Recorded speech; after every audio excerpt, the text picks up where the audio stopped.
Hello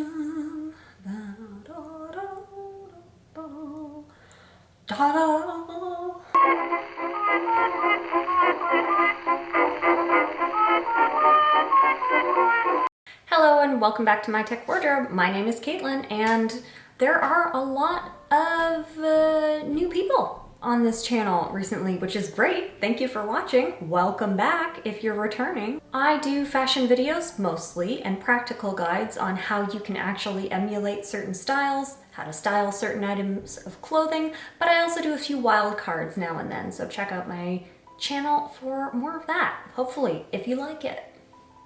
Weddings. There is a very good chance that even if you yourself are not getting married within the next little while, someone you know might be either this year or next. Because let's face it, everyone who postponed a wedding in 2020 is now scheduling for 2021 and 2022. So it is going to be wedding season bonanza. I myself am getting married in October, but I am also a frequent wedding guest as of late. So I wanted to provide a guide on what to wear to weddings. It can be a really confusing and complicated task to choose the right outfit to wear to someone else's very, very special day. So I'm gonna walk you through a few tips on how to choose what to wear to someone else's wedding and things you should consider as you do so. I'll also have some examples of outfits I've actually worn to weddings and outfits that I am hoping to be able to wear to weddings as things continue to open up. Let's get into it. First tip, figure out what type of wedding you're actually going to. Is it a destination wedding? Is it a backyard wedding? Is it a casual brunch wedding? Is it semi-formal? Is it black tie? You need to know these things before you choose your outfit. And once you know them, it'll make it so much easier to choose one. Generally, you can find this out a couple of different ways. The invitations will likely give you a sense of what the dress code is, what the vibe is for the event. It will give the destination, hopefully, on that invitation so you'll know where in general the wedding will be located. And that's how you can sort of tell. Like if it's a fancy event space, then you know it's probably, even if it's not stated on the invitation, you know it's probably semi-formal. If it's in a very fancy ballroom, probably black tie. If it's in Jamaica and you don't already live there, it's probably a destination wedding. So there are little cues that you can pick up on. If the couple has a wedding website, that's also really helpful because typically dress code will be under the FAQ section on the website. So just a couple of things to keep in mind. One thing I would not recommend is asking the bride or the groom all of these questions. We're busy and we're having a stressful enough time trying to plan this wedding. So what I would recommend, look for those cues first, see if it's online somewhere. Maybe ask someone in the wedding party if you're close with them and get a general sense for what the dress code is. But unless you're really close with the bride and groom, like best friends or siblings, don't contact them first. They're just too busy. Just that should be a last resort when it comes to dress code. Okay? Okay. I wore this exact outfit to a wedding in downtown Toronto that was at a restaurant, and the ceremony was sort of outside on the patio of that restaurant.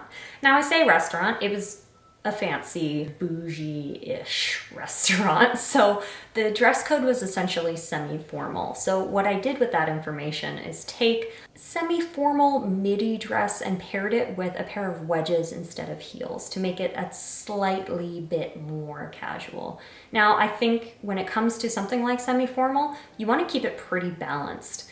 This outfit as well, the purple one, is an example of another semi-formal wedding. So this was a wedding at a golf course and country club, and I really wanted to keep it cocktail style with a couple of vintage influences. So you can see there's some variation within a semi-formal wedding style, but something like this would also work as well. If you're not into dresses and you like jumpsuits and pants and power suits, you can definitely wear something like that to a formal wedding. You just want to pair it with a couple more formal accessories like a nice pair of heels or a bejeweled bag, just things that really elevate it and make it feel a little bit more semi-formal wedding and a little bit less I'm going to a business meeting. Does that make sense? If you have something like a beach or a backyard wedding, you really want to consider your footwear and the actual dress that you're wearing. So if you do end up going with a dress, I would stay away from longer dresses at those types of weddings because you'll be walking through sand or grass. And I would also try to stay away from pointy heels if you can, because though you'll just sink. You'll sink like Indiana Jones style through some quicksand. So keep it to a wedge or a platform if you can, or just a straight up fancy sandal if it's a beach wedding, for example. These are a couple of dresses that I would consider wearing to a beach wedding or a backyard wedding. Something that's a little bit more casual, a little bit more breezy, short, simple, still elegant. On average, most weddings are semi-formal anyway as sort of a default, so anything like these types of dresses would likely work paired with the right accessories. You want something a little bit flowy, something that has some movement to it so that hopefully when you're dancing it also looks pretty cool. It's essentially just a matter of finding the right outfit for you, but also making sure that you feel comfortable in it all night. Weddings are a long day. Even when you're a guest, you're there for like maybe over 6 hours. So you want to make sure your wedding outfit is also very comfortable. And the best way to do this, especially if you really plan on eating a lot at weddings, which I always do, I love a meal. Try something flowy. Doesn't have to be tight, doesn't have to be restricting. Wear something loose so you can dance in it and eat as much as you want. That's kind of an ideal night. Next is to see what the wedding party is actually going to be wearing and check to see what the wedding colors are, because you do not want to match the bridal party. And here's why. If you're not already in the bridal party, you don't want to wear an identical color because it kind of just looks like you wanted to be asked, but you weren't, which can be a little bit embarrassing, even if that's not the case. So highly recommend making sure that you don't clash with the bridal party or match them exactly, because honestly, that would just be weird. A lot of the time, bridal parties will stick to an actual color palette that's pretty hard to match exactly, but it is something to note. So I wore, for example, this entire head to toe purple outfit to one of our friends' weddings, and I love it, but when I got there, I realized I had forgotten to ask what the wedding party would be wearing and what the bridesmaids' colors were. And fortunately, they were navy blue and not purple, but that could have been a bit of a conundrum because I was not in the wedding party. So you just want to make sure that you're sort of checking those boxes to know that you won't be looking a little desperate at the wedding. You want to look like a guest who's just there to have a good time and not a wronged member or a wronged friend or something like that. Or also another reason to avoid dressing exactly like the wedding party is that you don't want to get the questions that people in the wedding party typically get that day. Wedding guests sort of want to know the schedule and they want to know what's going on. So if you're in the wedding party, you tend to have that information. But if you're not, you don't.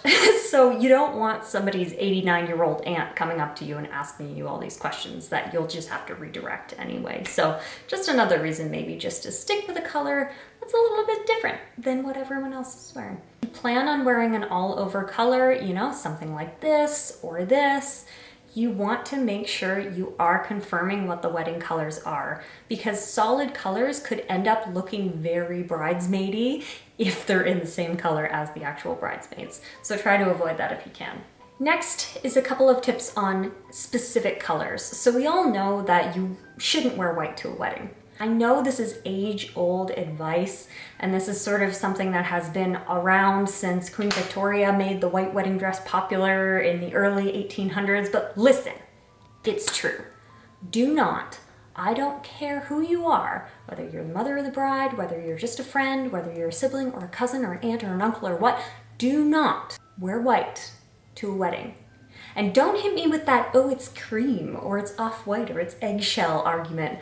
Don't wear any version of white. Just don't, because the bride may also be wearing, if there is a bride, may also be wearing a shade of off-white as well. So just don't do it. Like, why do you want to look like someone who is intentionally trying to be the hit of this party when it's not your day? I feel really strongly that out of respect for the bride, again, if there is a bride at the wedding, that you should really just not wear white. It's not that hard to do.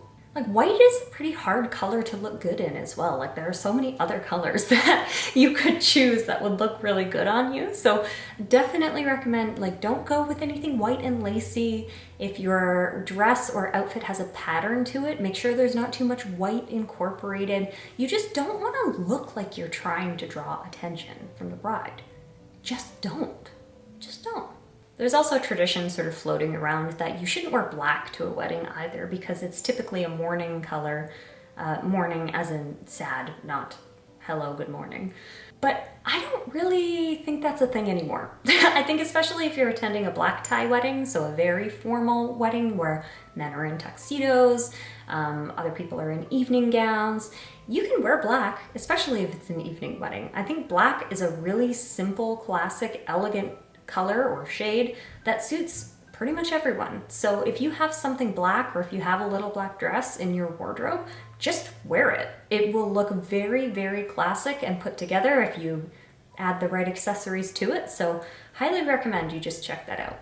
I feel like nowadays black tie formal weddings are less common. Maybe that's just me and my friends and family. I've never been to a black tie wedding before, but I do know that you want to consider evening wear. So something a little bit longer, a little bit more polished, maybe a little bit more sparkle on the jewelry.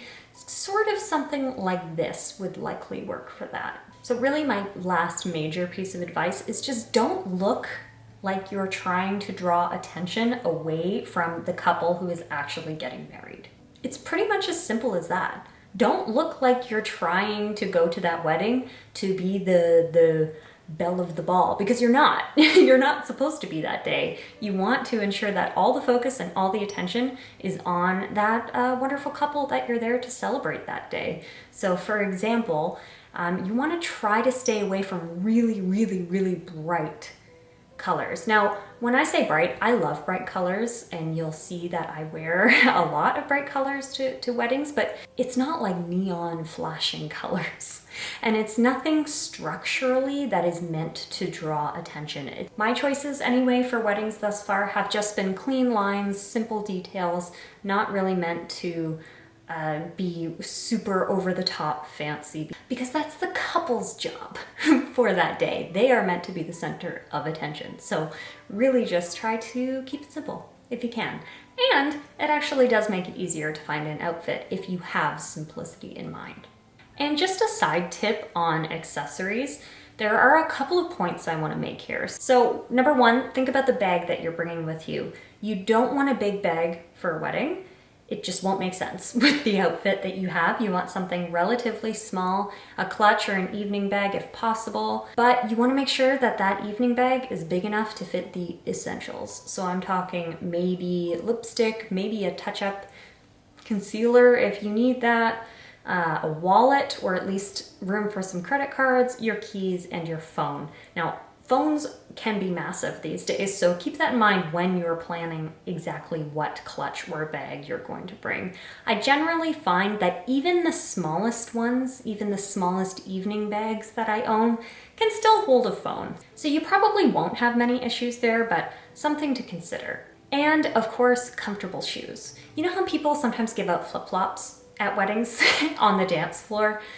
You don't want to have to take one of those pairs of flip-flops because your shoes should already be comfortable. You're going to be in these shoes all day, so you need to pick ones that actually fit your feet well, already don't give you blisters, and you can wear all night. Keep that in mind when you're planning your gorgeous outfit. If your platform heels are gorgeous but you can't walk in them and they physically hurt you every time you take a step, maybe it's a good thing to leave at home. You also don't want to look like you can't walk in your shoes. That's a little tacky. I said it. I said it.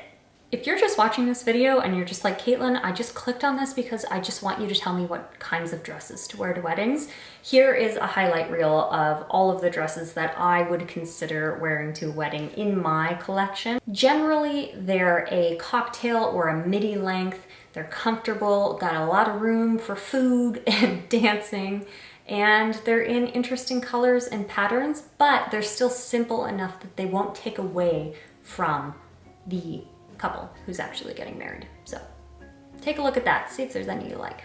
I hope this was helpful. I know choosing wedding guest attire can be kind of confusing and a little bit stressful. If you liked it, don't forget to subscribe. And if you didn't like it, subscribe anyway, because it might be different next time. Bye!